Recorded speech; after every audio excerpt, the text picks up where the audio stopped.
Hi, నమస్తే. Welcome to our channel Prashasvi clocks. ఈరోజు video ఏంటంటే నేను రెస్టారెంట్ స్టైల్లో బెండకాయ ఫ్రై చేస్తున్నాను. ఆ ప్రాసెస్ ఏందో వీడియోలో చూసేయండి. Let's go to the video.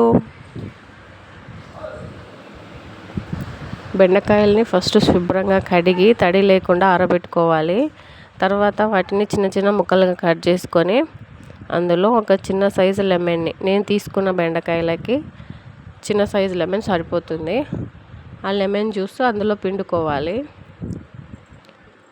Lemon juice పిండడం వల్ల బెండకాయలు ఒకదానికొకటి అతుక్కోకుండా, జిగురు లేకుండా ఫ్రై క్రిస్పీగా వస్తుంది. ఇది చిన్నపాటి టిప్ అన్నమాట. మొత్తం బెండకాయలకు అన్నిటికీ లెమన్ రసం పట్టే విధంగా పిండుకోవాలి. మొత్తం కలుపుకోవాలి. లెమన్ జ్యూస్ అన్నిటికీ పట్టే విధంగా కలిపి ఒక 10 మినిట్స్ పక్కన పెట్టుకోవాలి.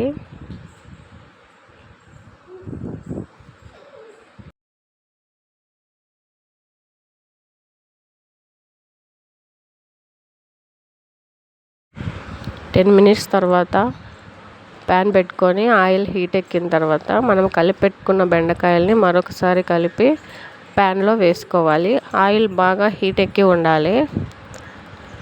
ప్యాన్లో వేసుకొని కలుపుతూ ఫ్రై చేసుకోవాలి. బెండకాయలో ఉన్న జిగురుతనాన్ని లెమన్ తీసేస్తుంది.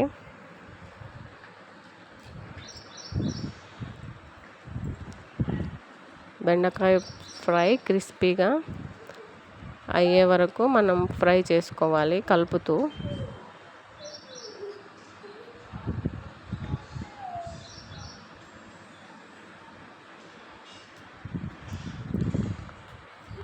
మీడియం ఫ్రై అయిపోయిన తర్వాత అందులో 1/2 టేబుల్ స్పూన్ సాల్ట్ వేస్తున్నాను. తర్వాత అందులోకి వేసే వెల్లుల్లి పొడిలో సాల్ట్ ఉంటుంది కాబట్టి చూసి వేసుకోవాలి.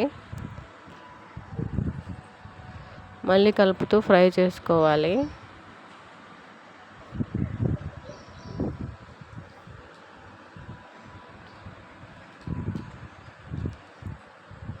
ఇప్పుడు 2 రెమ్మల కరివేపాకును కూడా బెండకాయ ఫ్రైలో వేసుకోవాలి. కరివేపాకు కూడా క్రిస్పీగా అయిపోయి మంచి ఫ్లేవర్ వస్తుంది. ఒక గుప్పెడు పల్లీలను కూడా వేసుకొని అవి కూడా ఫ్రై చేసుకోవాలి. ఆల్మోస్ట్ ఆల్ బెండకాయ ఫ్రై దగ్గర పడింది. పల్లీలు బెండకాయ ఫ్రైలో వేయడం వల్ల చాలా క్రిస్పీగా టేస్టీగా ఉంటాయి.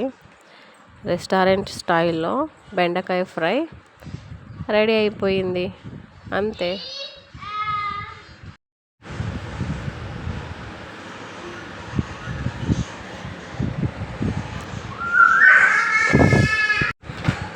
చూసారు కదా, బెండకాయ ఫ్రై ఆల్మోస్ట్ ఆల్ క్రిస్పీగా అయిపోయింది. ఇప్పుడు వెల్లుల్లి, కారం, సాల్ట్, కొబ్బరి అన్నీ మిక్సీ పట్టుకొని ఆ పొడిని ఫైనల్గా బెండకాయలో వేసుకోవడమే. అది మొత్తం కలియబెట్టుకొని స్టవ్ బంద్ చేసుకొని సర్వ్ చేసుకోవడమే. టేస్టీ బెండకాయ ఫ్రై రెడీ. ఎంతో క్రిస్పీగా ఉంటుంది. చూసారు కదా వీడియో నచ్చినట్లయితే లైక్ చేయండి, షేర్ చేయండి, ఛానల్ని సబ్స్క్రైబ్ చేసుకోండి. Thank you for watching. Bye.